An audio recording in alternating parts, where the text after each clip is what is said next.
নমস্কার। রম্য গল্পমালায় সকল শ্রোতা বন্ধুদের জানাই স্বাগত। আপনাদের সাথে আমি রম্য মাইতি।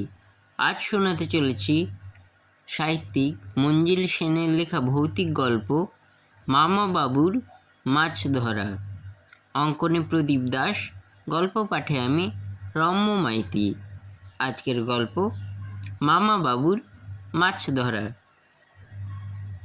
দেশ স্বাধীন হবার কয়েক বছর আগের ঘটনা। আমি তখন আইএ পড়ি। আমাদের সঙ্গে মনতোষ বলে একটি ছেলে পড়তো। তার বাড়ি ছিল ঢাকা জেলার বিক্রমপুরের এক গ্রামে। খাঁটি বাঙাল ভাষায় সে কথা বলতো। তা নিয়ে ওকে আমরা খুব খেপাতাম, কিন্তু ও রাগ করতো না। উল্টে বলতো, দেখ ভাই, তখন মতো আমি হালুম হুলুম করতে পারুম না। হালুম হুলুম অর্থে ও বলতে চেয়েছিলুম বললুম, খেলুম এসব শব্দ। ওর সঙ্গে আমাদের কয়েকজনের খুব বন্ধুত্ব হয়েছিল। ওর মন ছিল দরাজ, আর ও ছিল খুব সাহসী। গায়ের জোরেও কম যেত না। অনেক সময় আমরা বিপদে পড়লে ও একাই এগিয়ে যেত। এতই ছিল ওর মনের জোর। কলেজের হোস্টেল থেকেও পড়াশোনা করত। ওর মুখে আমরা পূব বাংলার গল্প শুনতাম। আমরা কখনো পদ্মা পেরোইনি, তাই ওর গল্প শুনতে ভালোই লাগতো। নদী নালার দেশ পূব বাংলা, এখনও বিশ্ব বাংলাদেশ।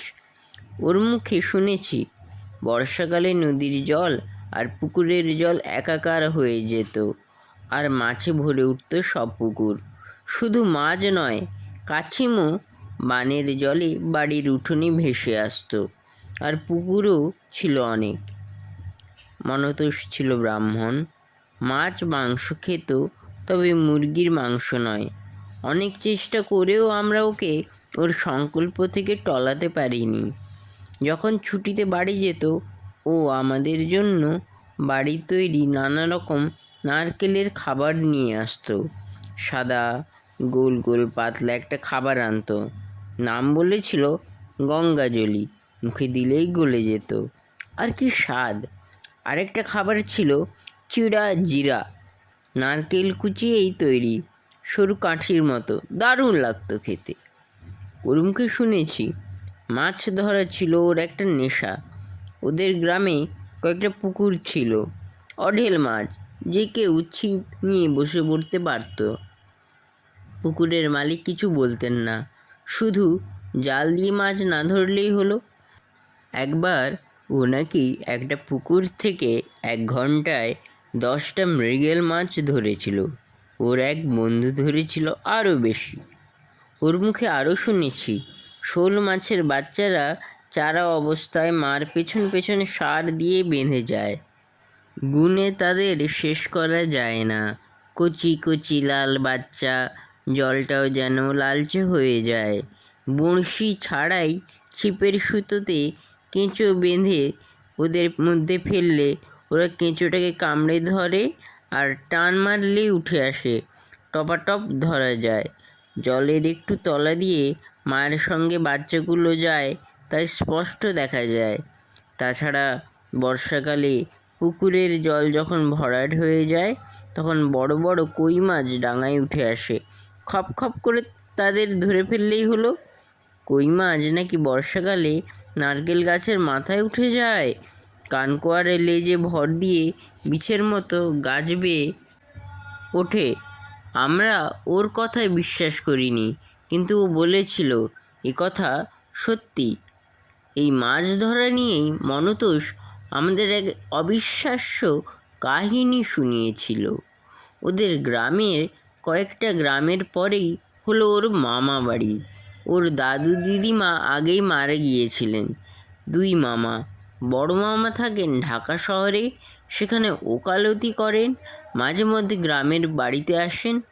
বড় মামার এক ছেলে আর এক মেয়ে, তারা ঢাকাতেই পড়াশোনা করে। ছোট মামা বাড়িতেই থাকেন, জমি জমার তদারক করেন। অনেক ফল গাছ ছিল, সেগুলো দেখাশোনা করেন। ওসব থেকে মন্দ আয় ছিল না। তাছাড়া ছোট মামা কবিরাজি চিকিৎসা করতেন। মামিমা ছিলেন খুব সুন্দরী, কিন্তু তাঁদের ছেলেপুলে ছিল না। ছোট মামার চেহারা ছিল প্রকাণ্ড, আর তেমন ছিল দুর্জয় সাহস। একটা আস্ত কাঁঠাল কিংবা একটা আস্ত ছোট পাঁঠার মাংস তিনি একাই সাবার করতে পারতেন। মামার শখ ছিল মাছ ধরার, কিন্তু যে কারণেই হোক তাঁর টোপ মাছ গিলত না। অথচ মনতোষ যখন মামা বাড়ি যেত, মামার সঙ্গে পুকুরে ছিপ নিয়ে বসলেই ওর বড়শিতে মাছ উঠতই। এ নিয়ে মামার কম দুঃখ ছিল না। একবার মামা দুপুরে খাওয়া দাওয়ার পর বাড়ির কাছে একটা পুকুরে ছিপ নিয়ে বসেছেন। তার আগে ওখানে জলে কিছু ভাত ছড়িয়েছেন। পূব বাংলার একদম ভেতরে গ্রামে গঞ্জে তখন ওভাবেই মাছ শিকারীরা মাছেদের টেনে আনার জন্য ওটা করতেন। তাছাড়া টোপ বলতে কেঁচো আর এটা ওটা ছাড়া তেমন কিছু ছিল না। তা দিয়ে নিপুণ মাছ শিকারীরা অনেক মাছ ধরতেন। আকাশে কালো মেঘ, যখন তখন বৃষ্টি নামতে পারে। মামা একটা ছাতা সঙ্গে নিয়েছেন আর একটা জালের ছোট থলি। মাছ ধরতে পারলে তার মধ্যে রাখবেন। মামিমা অবশ্যই মুখ টিপে হেসেছিলেন। ওই ছোট থলিতে মাছ কুলোবের কিনা। মামা কোনো কথা না বলে শুধু অগ্নিদৃষ্টি বর্ষণ করে বেরিয়ে পড়েছিলেন।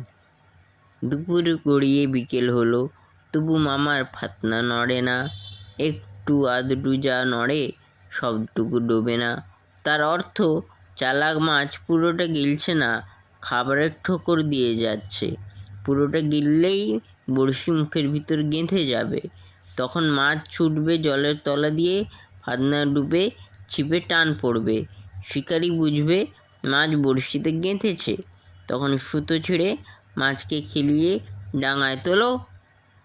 আশ্চর্য! সন্ধ্যের মুখে ছিপে টান পড়ল, ফাতনা ডুবে গেছে। মামাবাবুর উত্তেজনার শেষ নেই। তিনি সজোরে ছিপে এক টান মারলেন। এক টানেই সেরখানেক একটা রুই মাছ ডাঙায় আছড়ে পড়ল। মামাবাবু তাড়াতাড়ি ওটাকে বড়শি থেকে ছাড়িয়ে জালের থলিতে পুরলেন। একটু পরে আরেকটা মাছ, এবার একটা মৃগেল, সেটাও থলিতে পুরলেন মামাবাবু। আজ সকালে কার মুখ দেখে উঠেছিলেন? বাড়ি ফিরে মামিমাকে একচোট নেবেন। বেরুবার সময় তাঁর সঙ্গে ঠাট্টা করা হয়েছিল। ঠিক তখনই মামাবাবুর নজরে পড়ল একটু দূরে ডান দিকে আরেকজন ছিপ নিয়ে বসে আছে। মামাবাবু অবাক হলেন। লোকটা কখনই বা এলো আর কখনই বা ওখানে বসলো? তিনি তো কতবার এদিক ওদিক তাকিয়েছেন, লোকটিকে দেখেননি। মামাবাবু আবার মাছ ধরার দিকে মন দিলেন। ফাতনা কিন্তু আর নড়ে না। তিনি আর চোখে লোকটিকে লক্ষ্য করছিলেন। তার ছিপেও মাছ ওঠেনি, কিন্তু লোকটা তাঁর পাশে আরও সরে এসেছে। মামাবাবুর মন খুঁতখুত করে উঠল। ব্যাপার কি? লোকটার মতলবই বা কী? সরেই বা এলো কখন? যা হোক, তিনি আবার ফাতনার দিকে নজর দিলেন।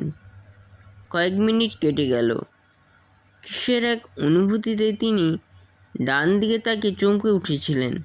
লোকটা আরও সরে এসেছে। তিনি তাড়াতাড়ি মাছের থলিটা ডান দিক থেকে সরিয়ে বাঁ দিকে রাখলেন। লোকটা মাছ ধরতে পারেনি।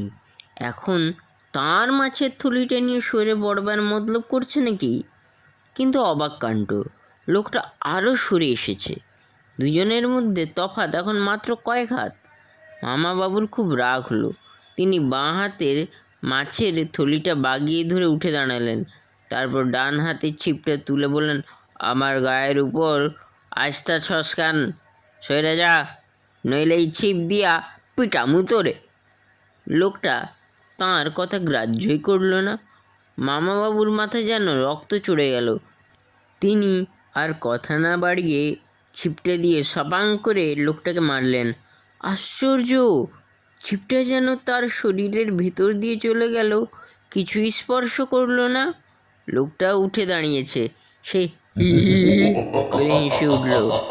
মামা বাবুর বুকের ভেতরটা যেন বরফ হয়ে গেল, কিন্তু তিনি ছিলেন অসমসাহসী। ব্যাপারটা বুঝতে তাঁর দেরি হলো না।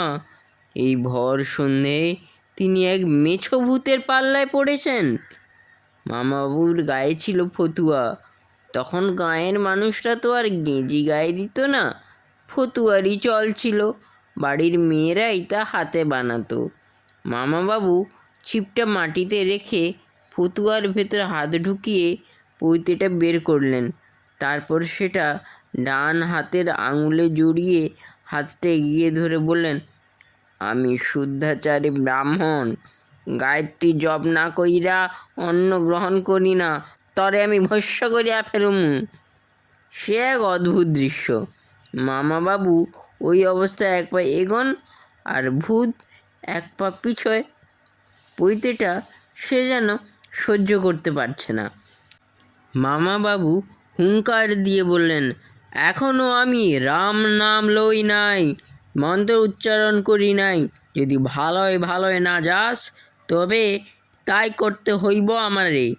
ভূতটা এবার খোনা গলায় মিনমিন করে বলল, করবেন না ঠাকুর, অনেক দিন মাছ খাই নাই, একটা মাছ আমারা দেন না।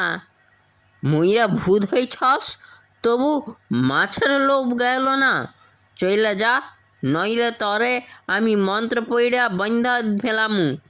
মামাবাবু ডান পাটা সজোরে মাটিতে ঠুকলেন, সেই সঙ্গে আবার একটা হুঙ্কার ছাড়লেন। তক্ষুনি ভূতটা অদৃশ্য হলো। মামাবাবু আর এক মুহূর্ত ওখানে দাঁড়ালেন না। ছাতা ছিপ সব কুড়িয়ে বড় বড় পা ফেলে হাঁটা দিলেন আর জোরে জোরে গায়ত্রী মন্ত্র জপ করতে লাগলেন। বলা যায় না আশেপাশে আরও মেছো ভূত থাকতে পারে। মাছের লোভে অনেক সময় তারা মানুষের ঘাড় মটকে দেয়, এ কথা তিনি শুনেছেন। বাড়ি ফিরে মাছের থলিটা মামিমার হাতে দিয়ে মামাবাবু বললেন, খুব বাইচা গেছি, এই মাছের লাইগা প্রাণটা আর যাইতা ছিল। মামিমাকে তিনি সব খুলে বললেন। মামাবাবুর কথা শুনে মামিমা থলিটা মাটিতে ছুঁড়ে ফেলে বললেন, ভূতের নজর লাগছে, এই মাছ খামো না। ঠিক আছে, মামাবাবু বললেন, তুমি না খাও তো আমি রান্না করুম, আমি একাই সব মাছ খামু। তিনি বঁটি দা দিয়ে মাছ কাটতে বসলেন। মামিমা বললেন, সরো সরো, আর বাহাদুরি দেখাইতে হইব না, তোমার মতো ডাকাইতের হাতে পড়ছি, জীবনটা জের বার হইয়া গেল। আমরা মনতোষকে জিজ্ঞেস করেছিলাম, তোর মামিমা খেয়েছিলেন সেই মাছ? মনতোষ হেসে জবাব দিয়েছিল, আমিও মামুরে ওই কথা জিগাইছিলাম। মামু কইছিল, খাইব না আবার? মাছ ভাজা, মাছের ঝোল, ঝাল সব চারটা পুইটা খাইছিল। আসলে কি জানস, মামু চোখ মটকাইয়া কইছিল, পুকুরে সদ্য ধরা টাটকা মাছ যখন কড়ার তেলে ভাজা হইতেছিল আর গন্ধ ছাড়ছিল, তখনই তোর মামির বেবাক সংস্কার হাওয়ায় মিলাইয়া গেছিল। কেমন লাগলো আজকের এই গল্প? কমেন্ট বক্সে অবশ্যই লিখে জানান। গল্পটি ভালো লাগলে লাইক এবং শেয়ার করতে ভুলবেন না। পরবর্তীকালে নিত্য নতুন নানা স্বাদের গল্প কবিতা শুনতে এখনই আমার চ্যানেলটি সাবস্ক্রাইব করে পাশে থাকুন। ধন্যবাদ।